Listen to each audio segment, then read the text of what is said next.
புத்திசாலி பெலிக்ஸ் ஊரிலே ஏழை தாய் ஒருத்தி வாழ்ந்து வந்தாள். அவள் மிகவும் அன்பானவள்.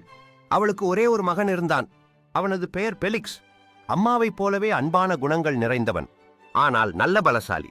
நாளுக்கு நாள் பலம் மிக்கவனாக அவன் வளர்ந்து வந்தான். எல்லாவிதமான போர் முறைகளையும் கற்றுத் தேர்ந்து கொண்டான். அங்கிருந்த எல்லா வீரர்களையும் அவன் சண்டையிட்டு தோற்கடித்தான்.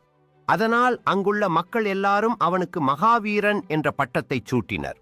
மகாவீரன் பெலிக்ஸ் தன்னுடைய பலத்தையும் ஆற்றலையும் தவறான விஷயங்களுக்காக ஒருபோதும் பயன்படுத்தவில்லை. மக்களின் நன்மைக்காகவே தன் வீரத்தை பயன்படுத்தி வந்தான். கொடிய காட்டு மிருகங்கள் அந்த ஊரின் வயல்களுக்குள் புகுந்து நாசம் செய்தபோது அவன் அவற்றை வேட்டையாடிக் கொன்றான்.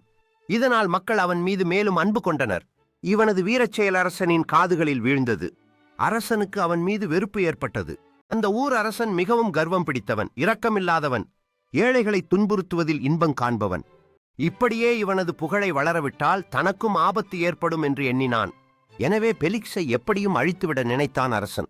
பெலிக்ஸை எப்படி அழிப்பது என்று அவன் யோசித்தான். பெலிக்ஸை போன்ற பலசாலியோடு மோதுவதற்கு யாரும் முன்வர மறுத்துவிட்டனர். அரசனுக்கு இதனால் மிகுந்த ஏமாற்றமாகிவிட்டது. தந்திரத்தாலும் வஞ்சனையாலும் தான் இவனை வெற்றி கொள்ள வேண்டுமென்ற முடிவுக்கு அரசன் வந்தான். பெலிக்ஸை அரசன் கொல்ல நினைத்த விஷயம் அவனுக்கு தெரிய வந்து கொஞ்சமும் தாமதியாது. அவன் தன்னுடைய தாயையும் அழைத்துக் கொண்டு மாயமாக அங்கிருந்து மறைந்து விட்டான். அங்குள்ள தன் பிரியமான தோழர்களான சின்னஞ்சிறு குழந்தைகளை விட்டு பிரிந்து போவதுதான் பெலிக்ஸுக்கு மிகவும் கவலையை அளித்தது. ஒரு நாள் அந்த ஊருக்கு ஒரு பூதம் வந்தது. அந்த பூதம் மிகவும் பிரம்மாண்டமானதாயிருந்தது. அது மூச்சுவிட்டால் புகை புஸ்புஸ் என்று கிளம்பிற்று. வாயை திறந்தாலோ நெருப்பு கக்கிற்று. பெரிய முட்கள் நிறைந்த பனைமரம் போல அதன் வால் நீண்டிருந்தது. தனது அச்சமூட்டும் வாலினால் அது மிருகங்களையும் சுழற்றி பிடித்து அடித்துக் கொன்றது. இதனால் ஊர் மக்கள் வெளியே வர அஞ்சி வீட்டுக்குள்ளேயே அடைந்து கொண்டனர். அவர்கள் வயலுக்கு போகாததால் பயிர் செய்ய முடியவில்லை. இதனால் அந்த ஊரில் பெரும் பஞ்சம் ஏற்பட்டது.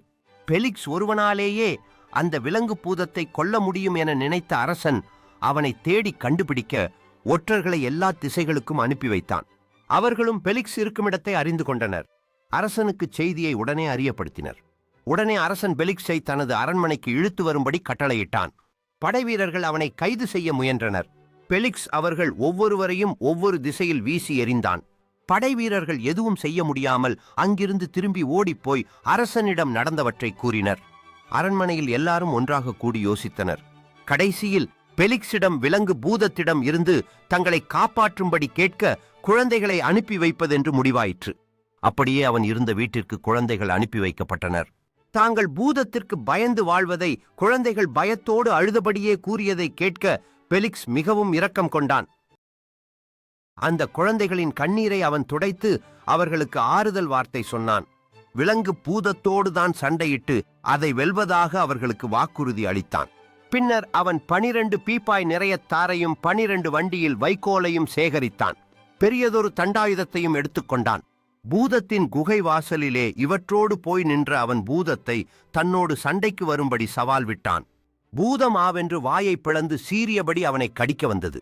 உடனே கொதிக்க வைத்த தார்குழம்பை அதன் வாயினுள்ளே ஊற்றினான். அந்த திரவம் பூதத்தின் பற்களையும் வாயையும் கெட்டியாக பிடித்து அது வாயை திறக்காமல் செய்துவிட்டது. தனது கையில் தண்டாயுதத்தை எடுத்து அதன் முகம் உடலெங்கும் ஓங்கி அடிக்கத் தொடங்கினான். ஏதும் செய்ய முடியாத பூதம் தனக்கு இரக்கம் காட்டும்படி மன்றாடியது. தீமைக்கு ஒருபோதும் இரக்கம் காண்பிக்க கூடாது என்று எண்ணினான் பெலிக்ஸ். பெரிய ஏரை அந்த பூதத்தின் மேல் பூட்டி நகரத்தின் வயல் முழுவதையும் நன்றாக உழுது முடித்தான் பெலிக்ஸ். இவ்வளவு நாளும் வீட்டுக்குள் அடைந்து கிடந்த மக்கள் வெளியே வந்தனர். பெலிக்ஸை வாழ்த்தினர், ஆடிப்பாடி மகிழ்ந்தனர். குழந்தைகள் பெலிக்ஸை சுற்றி நின்று மகிழ்ந்தனர். பிறகு பூதத்தை மன்னித்து அதை அந்த ஊரை விட்டே போய்விடும்படி கூறினான். பூதமும் அங்கிருந்து போய்விட்டது. இவ்வளவு காலமும் கொடியவனாக நடந்து வந்த அரசன் தனது குணத்தை மாற்றிக்கொண்டான். பெலிக்ஸை மிகவும் போற்றினான். மீண்டும் அவனையும் அவனது தாயாரையும் தனது ஊருக்கே வரச் செய்தான். பெலிக்ஸை அரசன் தனது படைத்தளபதியாக நியமித்து ஆனந்தமாக வாழ்ந்து வரலானான். இது மாதிரி கதைகள் பிடிச்சிருந்தா கொஞ்சம் லைக் பண்ணுங்க, கொஞ்சம் சப்ஸ்கிரைபும் பண்ணிடுங்க.